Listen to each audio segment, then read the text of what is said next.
So let's look at some of the implications of moral relativism. So one way we express this when we're talking about things like beauty is to say that on this relativist view, beauty is in the eye of the beholder. If beauty is in the eye of the beholder, however someone feels about something determines whether it's beautiful. There aren't these objective truths, objective standards that we can use to figure out whether something is beautiful. To describe something as beautiful is really to talk about yourself and how that thing is affecting you. And so if you like it and you call it beautiful, you're right. If you hate it and you call it ugly, you're right. Beauty is in the eye of the beholder. Or we could go the other route and say it's not in the eye of the beholder, but it's in the eye of the culture. The culture determines what is beautiful or ugly. That would be the cultural relativist view. Now, if this cultural relativist view is correct, then it turns out that every culture's moral code is equally correct and legitimate, is equally valid.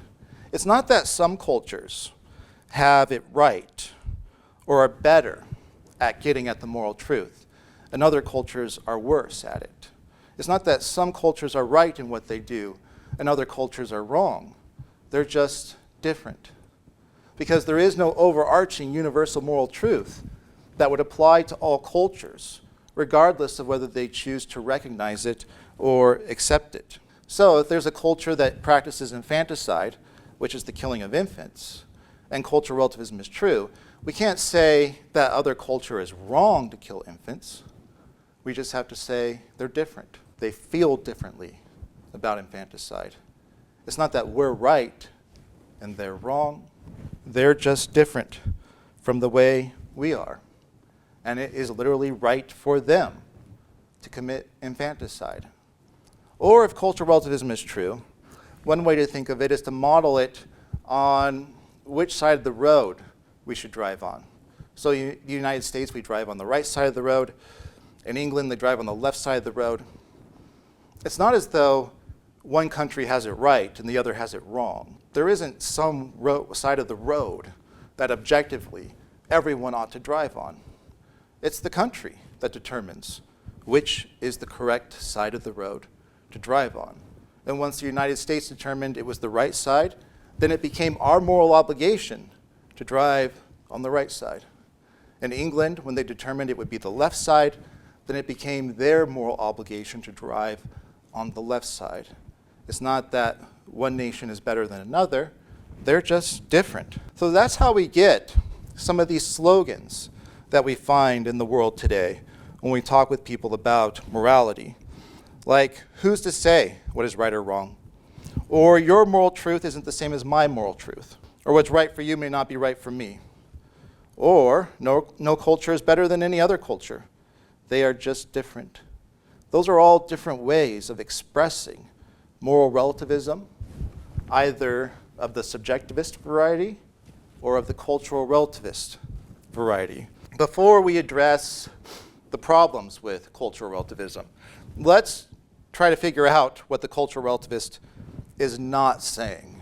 Because a lot of people think the view is obviously true because they don't quite understand what the cultural relativist is committed to. They think the cultural relativist is making some sort of innocuous claim and not the contentious claim, the debatable claim that an act is right when the majority of the culture approves of it. So remember, with the moral theories, what we're trying to do is unwrap the nature of moral rightness, determine what it is, what right acts have in common that make them right. If that's what the different moral theories are doing, then they're disagreeing with each other. They're making contentious claims about the very nature of the right and the good, which means that they are not talking about or describing what most cultures believe. So cultural relativism is not the view that different cultures have different moral beliefs. That's not the claim. No one disagrees with that. Objectivists would agree, yeah, some cultures have different moral codes. You can't prove cultural relativism just by pointing to the fact that different cultures have different moral codes, because the cultural relativist is going well beyond that and saying not only do cultures have different moral codes, but they are the very standard of what is right or wrong. They make things right or wrong within the culture by approving or disapproving of something. So you can't defeat objectivism, the idea that there are universal moral truths, by saying, oh, but some cultures disagree with other cultures in their moral beliefs. The objectivist would say, I know, but that's not what I'm talking about. I'm not describing what most people believe. I'm talking about what makes an act right or wrong in the first place. So you don't prove cultural relativism. You can't prove cultural relativism just by pointing out that different cultures have different moral beliefs. Nor is cultural relativism a claim about how people decide what to believe or what to do. Cultural relativism is not the view that many people, when deciding what to do, go with what their culture approves of. That's also not a very contentious claim. Yeah, we are influenced by our culture. Our culture influences our moral judgments. But the objectivist would say that's how we go about making moral judgments in many cases, but it's not the way we should. For instance, imagine divine command theory is true. Imagine you're a divine command theorist and you believe an act is right when God commands it. On that view, you would say if we're going to make moral decisions, we need some access to what God has commanded and forbidden. So you might think one place we should look when talking about moral issues is the Bible. That there we would find quite a bit of moral wisdom, because it would be revealing God's mind to us. You can't say to the divine command theorist, but most people don't consider the Bible when thinking about moral issues. The divine command theorist would say, well, then they're wrong. They ought to.